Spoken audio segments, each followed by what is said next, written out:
Brian's maintenance scanner beeped as he moved through Hangar 7's pressurized chamber, checking for hull microfractures on the mining vessels. The Kepler station orbited Titan in calculated silence, its metal bones creaking against the pressure differential. He'd been working the graveyard shift for 3 years now, and nothing surprised him anymore. Until tonight, the thermal signature appeared on his heads-up display, small, irregular, biological, impossible.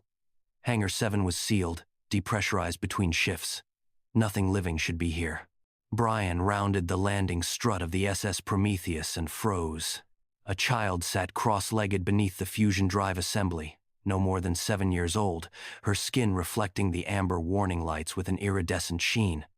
Scales, delicate, crystalline scales covered her arms and neck, refracting light like structured diamond. Her eyes, vertical pupils within golden irises, locked onto his. "Please," she whispered, her voice carrying harmonics that his suit's audio pickup struggled to process. "Mama Dragon is dying out there." Brian's heart hammered. His rational mind catalogued impossibilities. The child wasn't wearing a pressure suit, yet the hangar's atmosphere was barely 20% Earth normal. Her body temperature registered at 312 Kelvin, far above human baseline. And those scales, they looked organic. But his scanner detected a silicon-carbon hybrid structure that shouldn't exist in nature. "Who are you?" Brian managed, keeping his voice steady, despite the adrenaline flooding his system. "Nyla." She stood, barefoot, on the frozen deck plating that should have given her frostbite instantly. "You have to help her.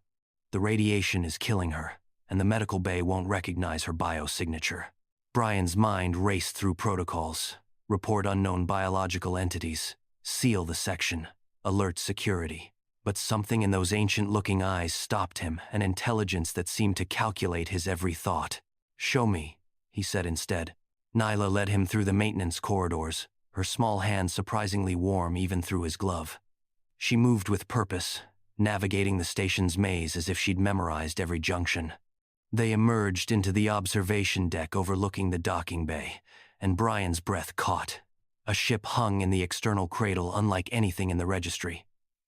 Its hull rippled with the same iridescent scales as Nyla's skin. Each one, a perfect hexagonal solar panel that pulsed with bioluminescent light. But sections of the hull were dark, the scales blackened and cracked. Radiation burns. "She flew through the solar flare to reach Titan," Nyla explained, her voice tight with suppressed emotion. "The magnetic field disrupted her navigation. She barely made it to the station." "That ship is alive?" Brian's scientific training warred with the evidence before his eyes. "She's not a ship. She's my mother." Nyla pressed her palm against the observation window. "Her name is Kaida. We're Draconians, engineered organisms from the Proxima colonies. They created us to be living spacecraft, capable of surviving deep space and solar system traversal. But the corporations abandoned the program when we proved too independent, too sentient." Brian accessed his neural implant, pulling up classified files he wasn't supposed to know existed. Project Dragon, a joint venture between 3 megacorps to create biological spacecraft, using CRISPR-derived genome engineering and silicon-based metabolic augmentation. Officially terminated 15 years ago. Unofficially, scattered across the outer colonies, hidden in the data shadows. "The radiation damage," he said, thinking aloud.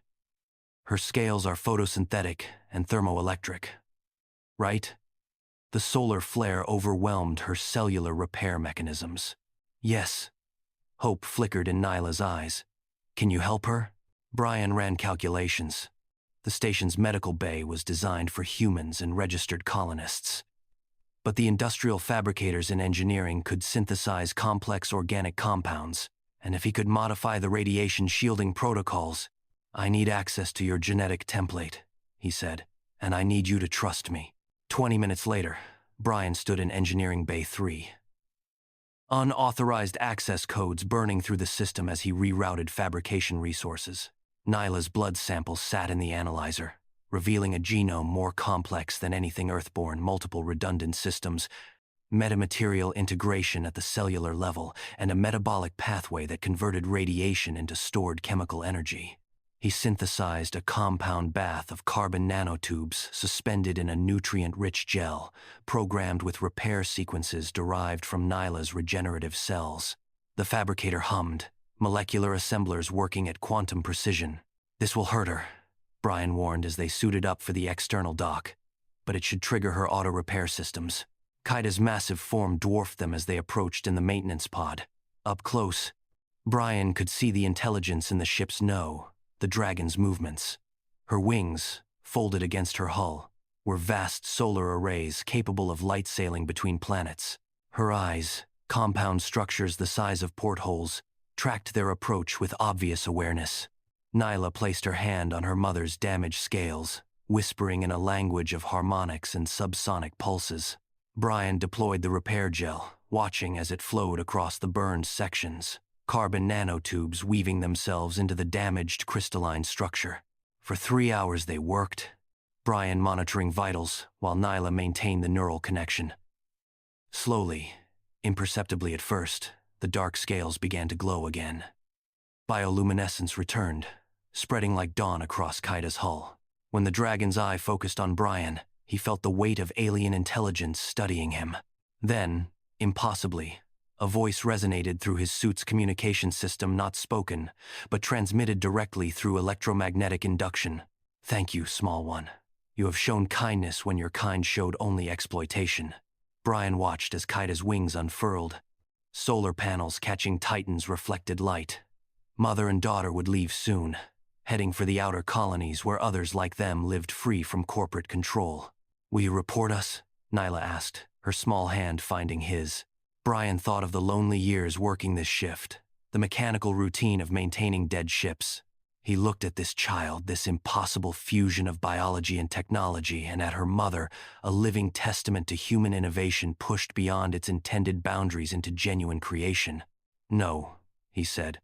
"I'll log a maintenance error. Equipment malfunction. Happens all the time." Nyla smiled, and for the first time, Brian saw her scales shimmer with joy rather than fear. As they lifted away from the station, 2 dragons silhouetted against Saturn's rings, Brian stood in the observation deck and wondered what other wonders humanity had created and abandoned in the dark spaces between worlds. His scanner beeped, hull integrity normal, temperature regulation optimal, all systems functioning within parameters. Everything was normal. Everything was as it should be. He smiled and returned to his shift, carrying a secret that would warm the cold metal corridors for all his remaining nights among the stars.